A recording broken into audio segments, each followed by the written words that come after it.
வாங்க ஃப்ரெண்ட்ஸ், இளந்திவளை பாகம் 1. Parthasarathy Rajagopalachari. Page 105. 11 April 1984, Holland. இந்த பிரபஞ்சத்தில் நிரந்தரமான ஒரே விஷயம் மாற்றம்தான் என்பதை மாஸ்டரும் சொல்லியிருப்பது நல்லதே. மாற்றம் என்பது தவிர்க்க முடியாதது என்ற இந்த விஷயம்தான் அனைத்து நம்பிக்கைகளுக்கும் அடிப்படையாக இருக்கிறது. இதை நீங்கள் எப்போதாவது உணர்ந்திருக்கிறீர்களா? நம் நம்பிக்கை எதை சார்ந்துள்ளது? நம்பிக்கைக்கான ஆதாரம்தான் என்ன? மாற்றம் தவிர்க்க முடியாத ஒன்று என்பதை உள்ளுணர்வினால் புரிந்து கொள்வதவரை நம்பிக்கை இருக்க முடியுமா? நிகழ்காலம் எந்த விதத்திலும் மாற முடியாது. ஆனால் மாற்றம் தவிர்க்க இயலாத ஒற்றகையால் நிகழ்காலம் எந்த ஒரு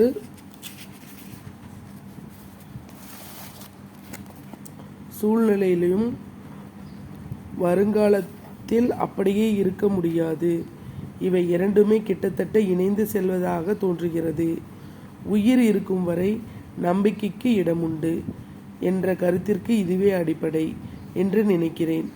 ஒருவர் உயிருடன் இருக்கும் வரை அவருக்கு ஒரு எதிர்காலம் இருப்பதால் அவர் நம்பிக்கை கொள்ளலாம். மரணத்தின் போது என்ன ஆகிறது?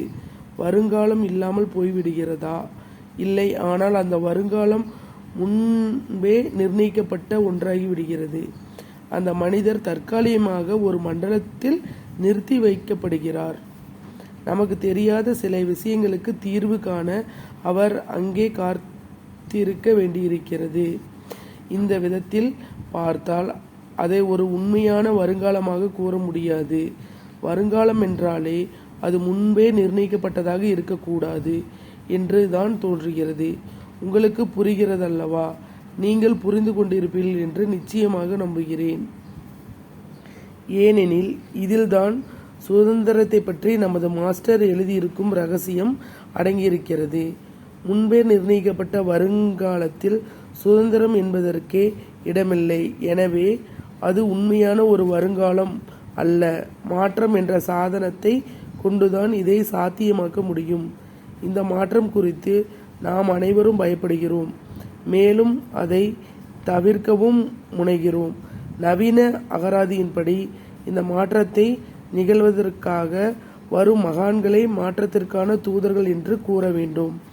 அவர்கள் அதற்காகத்தான் வருகிறார்கள். அதற்காகத்தான் என்ற வார்த்தையை சிலர் ஆட்சேபிக்கலாம். ஆனால் உண்மையில் சொன்னால் மாற்றத்தை கொண்டு வருவதை தவிர அவர்களுக்கு வேறு என்ன பணி இருக்கிறது? உங்களுக்கு இந்த கருத்து புரிந்ததா? லாலாஜி மகாராஜை பற்றி எழுதும்போது பாபுஜி இதே கருத்தைத்தான் எழுதியிருக்கிறார். நன்றி.